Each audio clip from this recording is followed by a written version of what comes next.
नमस्कार, साथ की कड़क खबरें देख रहे हैं आप। मैं हूं आशीष त्रिपाठी आपके साथ। नमस्कार, सुप्रभात, बहुत बहुत स्वागत है आपका। मैं हूं आपके साथ ऋतु ज्ञानवानी और शुरुआत करेंगे खबरों की। अमेरिका स्टेट डिपार्टमेंट ने ईरान के नए supreme leader Mojtaba Ali Khamenei पर $1 करोड़ का इनाम घोषित किया है। अमेरिकी स्टेट डिपार्टमेंट की डिप्लोमेटिक सिक्योरिटी सर्विस की तरफ से जारी बैनर में मुज्तबा खामेनेई, उनके पिता अली खामेनेई के डिप्टी चीफ ऑफ स्टाफ रहे अली असगर हैजी, टॉप सिक्योरिटी अधिकारी अली लारिजानी, सीनियर मिलिट्री सलाहकार यादवा रहीम सफवी, गृह मंत्री एस स्कंदर मोमेनी और खुफिया मंत्री इस्माइल खतीब का नाम है। और इसके अलावा ईरान के सुप्रीम डिफेंस काउंसिल के सेक्रेटरी, सुप्रीम लीडर के मिलिट्री ऑफिस के प्रमुख, इस्लामिक रेवोल्यूशनरी गार्ड कॉर्प्स के कमांडर इन चीफ और ईरान के सुप्रीम लीडर के सलाहकार का नाम भी अमेरिका के मोस्ट वांटेड की आतंकी लिस्ट में शामिल है। और यह अमेरिका की तरफ से जारी की गई एक नई सूची है, जिसमें अमेरिका की तरफ से यह कहा जा रहा है कि वैश्विक आतंकवाद को बढ़ावा दिया जा रहा है और मुज्तबा अली खामेनेई पर $1 करोड़ का इनाम रखा गया है। अमेरिकी स्टेट डिपार्टमेंट ने इसकी घोषणा की है और ईरान इजराइल अमेरिका युद्ध के बीच ये एक बड़ी घोषणा, एक बड़ा ऐलान अमेरिका की तरफ से वैश्विक आतंकवाद को बढ़ावा दिए जाने का आरोप लगाया गया। मुज्तबा अली खामेनेई पर $1 करोड़ का इनाम रखा गया है। आपको बता दें कि अमेरिकी स्टेट डिपार्टमेंट की तरफ से यह घोषणा की गई है। इजरायली सेना ने ईरान और लेबनान में बड़े पैमाने पर सैन्य कार्रवाई का दावा किया है। ऑपरेशन रोरिंग लायन के तहत ईरान में लगभग 7,600 से ज्यादा और लेबनान में 1,100 से ज्यादा स्ट्राइक करने का दावा किया गया है। दरअसल ये ईरानी मिसाइल प्रोग्राम और कई ठिकानों पर करीब 4,700 हमले किए गए और उधर लेबनान में हिजबुल्लाह के ठिकानों पर भी भारी बम्बार्डिंग हुई है, जिसमें सैकड़ों आतंकवादियों के मारे जाने का दावा किया गया। आईडीएफ का कहना यह है कि Radwan force missile launcher system और कमांड साइट को भी निशाना बनाया गया है और इसी के तहत अब यह एक्शन आगे जारी रहने की भी बात की जा रही है। ईरान और लेबनान में इजराइल के द्वारा किए गए हमलों को देखते हुए करीब 7,600 से ज्यादा हमले किए जाने की बात सामने आई है और उससे संबंधित कुछ तस्वीरें भी जारी की गई थी, जिसमें ऑपरेशन रोरिंग लायन की ये तस्वीरें हैं। इजराइल के सेंट्रल इलाके में एक मिसाइल गिरने का वीडियो भी सामने आया है। यह मिसाइल ईरान की तरफ से दागी गई थी और जाकर उस इलाके में टकराई।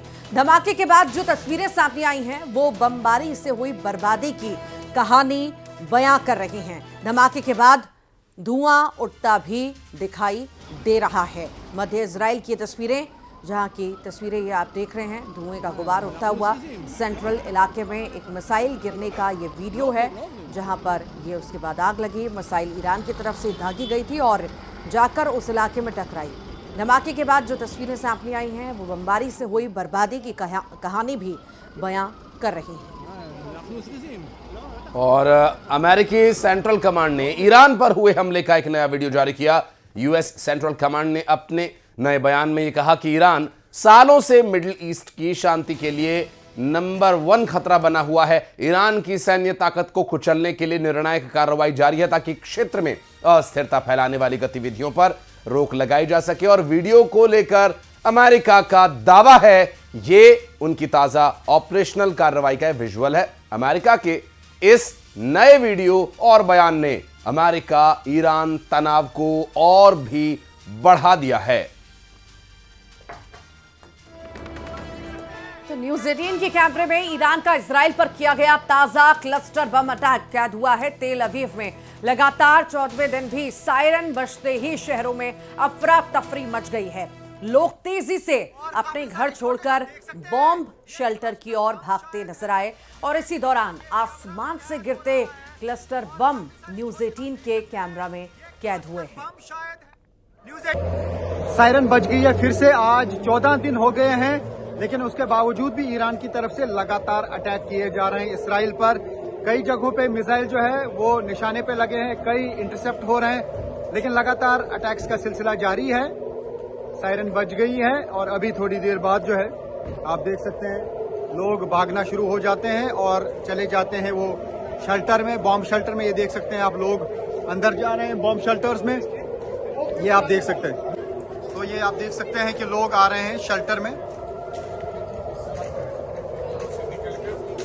ये आप देख सकते हैं कि यहाँ पे अब शेल्टर ले रहे हैं। ये देख सकते हैं कि लोग बॉम्ब शेल्टर की तरफ आ रहे हैं।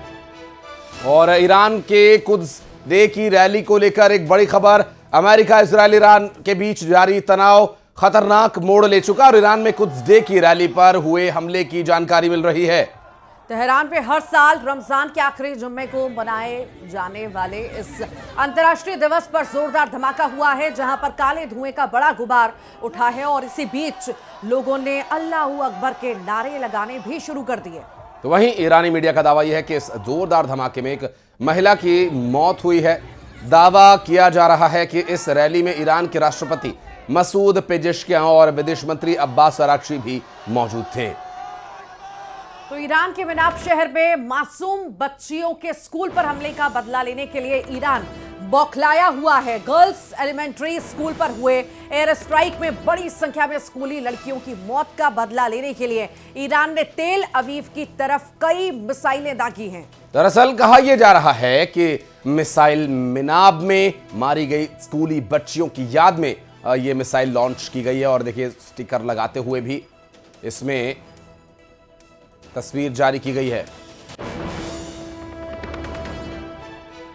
और पश्चिम एशिया में चल रहे युद्ध के बीच भारत के लिए एक दुखद खबर है। ओमान के सोहार में हमले में 2 भारतीयों की मौत हो गई है, जबकि कई भारतीय घायल भी हुए हैं। विदेश मंत्रालय के प्रवक्ता रणधीर जायसवाल ने यह जानकारी साझा की है। भारत सरकार ने दोनों मृतकों के परिवारों के प्रति गहरी संवेदना व्यक्त की और घायलों के जल्द ठीक होने की भी कामना की है।